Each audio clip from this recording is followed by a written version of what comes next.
This channel does not promote any violent, harmful, or illegal activities. All content provided by this channel is meant for an educational purpose only. New টাউনে খুনের ঘটনায় গ্রেফতার মৃত ইটভাটা ব্যবসায়ীর business partner কাজী রফিকুল ইসলাম ওরফে পরা। ব্যবসার পাশাপাশি কিছু ইটভাটায় কয়লা সরবরাহ করত নাসির উদ্দিন। কয়েক মাস ধরে ব্যবসার 70 লক্ষ টাকার হিসেবে গড়মিল নিয়ে গন্ডগোল চলছিল পরাগ ও নাসির উদ্দিনের। Fair and bright night and day cream ত্বক থাকবে ব্রাইট সারাদিন, পলিউশন ফ্রি, ঠিক যেন রাতের ফোঁটা সাদা ফুল। সারাদিন হ্যাপি ব্রাইট স্কিন। সূত্রের খবর, শনিবার সন্ধ্যায় ফোন আসে নাসির উদ্দিনের কাছে, আর এরপরই পোলের হাটের শ্যামনগর থেকে বেরিয়ে যায় নাসির উদ্দিন। মধ্যরাতে পরাগকে জিজ্ঞাসাবাদের জন্য আটক করে ইকোপার্ক থানার পুলিশ। সূত্রের খবর, খুনের সূত্র পেতেই সিসিটিভি ফুটেজ খতিয়ে দেখে বিধাননগর গোয়েন্দা শাখা এবং ইকোপার্ক থানার পুলিশ। তবে বহু সিসিটিভি বিকল থাকায় ফুটেজ সংগ্রহ করতে গিয়ে সমস্যায় পড়তে হয় তদন্তকারীদের।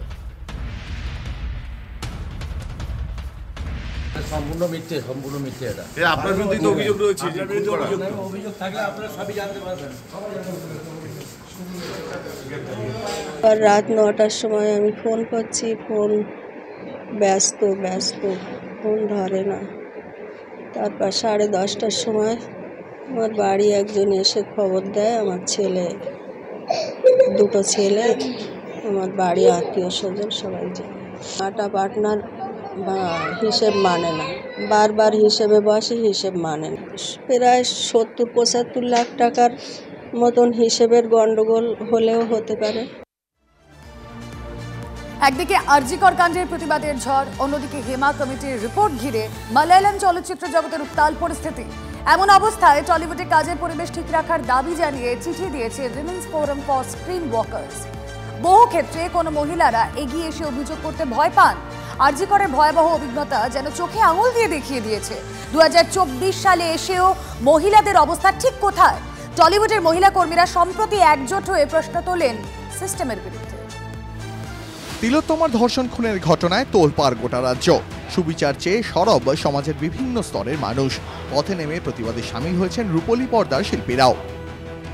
এবার টলিউড ইন্ডাস্ট্রিতে যৌন হেনস্থা রুখতে এবং কাজের সুস্থ পরিবেশের দাবিতে সোচ্চার হল women's forum for screen workers. IMPA, artist forum, federation ও টেলি একাডেমির চেয়ারম্যানকে চিঠি দিয়েছে তারা। চিঠিতে আরজিকরের ঘটনার কথা উল্লেখ করা হয়েছে। প্রত্যেক দিনের বাংলা সিনেমা, ওয়েব প্ল্যাটফর্ম ও টেলিভিশন ইন্ডাস্ট্রিতে মহিলাদের নানাভাবে যৌন হেনস্থার শিকার হতে হয়। নিয়মিতভাবে নারী, শিশু এবং প্রান্তিক পরিচয়ের মানুষদের নির্যাতনের কথাও শোনা যায়। তবুও এমন কোনো কার্যকরী সহায়তা ব্যবস্থা নেই যেখানে ভারতীয় আইন অনুযায়ী যৌন হয়রানি প্রতিরোধ, নিষেধাজ্ঞা এবং প্রতিকারের দাবি জানানো যায়। মেয়ে যদি গিয়ে বলে একজন পরিচালক পাঠ বোঝাবার নাম করে আমার পিঠে হাত দিয়েছেন কি গায়ে হাত দিয়েছেন, এই কমপ্লেন শুনে তার নিদান দেবার মতো সময় কোথায় আমাদের বিচার ব্যবস্থায়? খুনের মামলা ঝুলে, সিরিয়াস ধর্ষণের মামলা ঝুলে। সেই কারণেই আমাদের মনে হলো যে একটা ছোট কিছু আমাদের মধ্যে কি কিছু বডি তৈরি করা যায়। এটা কোনো জেহাদ ঘোষণা নয়, এটা একটা সুস্থ পরিবেশ তৈরি করা যায় কিনা এই প্রশ্ন নিয়ে, জিজ্ঞাসা নিয়ে আমরা একটা চিঠি করেছি। এই ফোরামে এরকম কোনো ধরনের হ্যারাসমেন্টের অভিযোগ আসতে পারে এবং যখন আসবে তখন সম্পূর্ণ নিরপেক্ষভাবে পদক্ষেপ নেওয়া হবে এবং পদক্ষেপ নেওয়াটা কোনোভাবেই আটকানো যাবে না কিন্তু এবার আর। চিঠিতে অপর্ণা সেন, শকুন্তলা বড়ুয়া থেকে ঋতুপর্ণা, সোহিনী, সুদীপ্তা, দেবলীনা সহ টলিউডের একাধিক অভিনেত্রীর নাম রয়েছে। এমন একটা সিস্টেম যেখানে যার শ্লীলতাহানি করা হয়েছে বা করার চেষ্টা করা হয়েছে তাকে প্রমাণ করতে হয় যে আমার শ্লীলতাহানি চেষ্টা করা হয়েছে। লিগালি বোধহয় তাই করতে হয়। যিনি করেছেন তার প্রমাণ করার কোনো দায় নেই। এটার তো অবশ্যই আমি চাইবো একটা কিছু খুঁজে বের করা হোক। তো এইগুলো আমরা 4টে সংস্থা বসে একটা আলোচনা করে নিশ্চয়ই একটা কিছু মনে হয় ভালো কিছু বের করতে পারবো এবং এটাতে আমরা সমর্থন করি। চিঠিতে ঘনিষ্ঠ দৃশ্যের জন্য ইন্টিমেসি কোঅর্ডিনেটর বা ডিরেক্টর নিয়োগের দাবি জানানো হয়েছে।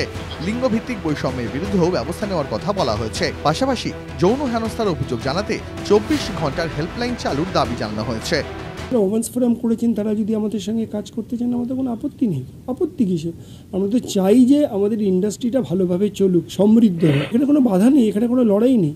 যদি তারা আমাদের সঙ্গে কাঁধে কাঁধ মিলিয়ে কাজ করতে চান আমরা করবো, কিন্তু অবশ্যই ইমপ্রুভমেন্ট ফর দ্য ইন্ডাস্ট্রি। সেটা যেন ইন্ডাস্ট্রি ইমপ্রুভমেন্ট ডেভেলপমেন্টের জন্য হয়, শুধুমাত্র সমালোচনা আলোচনা ঝগড়া করার জন্য। হেমা কমিটির রিপোর্ট ঘিরে ইতিমধ্যেই উত্তাল মালায়ালাম চলচ্চিত্র জগৎ। চাপে পড়ে বেশ কিছু পদক্ষেপ করেছে দক্ষিণী ইন্ডাস্ট্রি। এই পরিস্থিতিতে সুরক্ষা বন্ধু নামে একটি কমিটি তৈরি করছে ফেডারেশনও, যা মহিলাদের সুরক্ষার জন্য কাজ করবে। এখন দেখার বিষয় যে আগামী দিনে এই যে নতুন ব্যবস্থা হলো সেটা আরও কত ভালোভাবে কাজ হয় এবং সত্যি সত্যিই কি মহিলাদেরকে সুরক্ষিত করতে পারছে টলিউড। ক্যামেরায় গৌরবের সঙ্গে সুচরিতা, TV9 বাংলা, কলকাতা।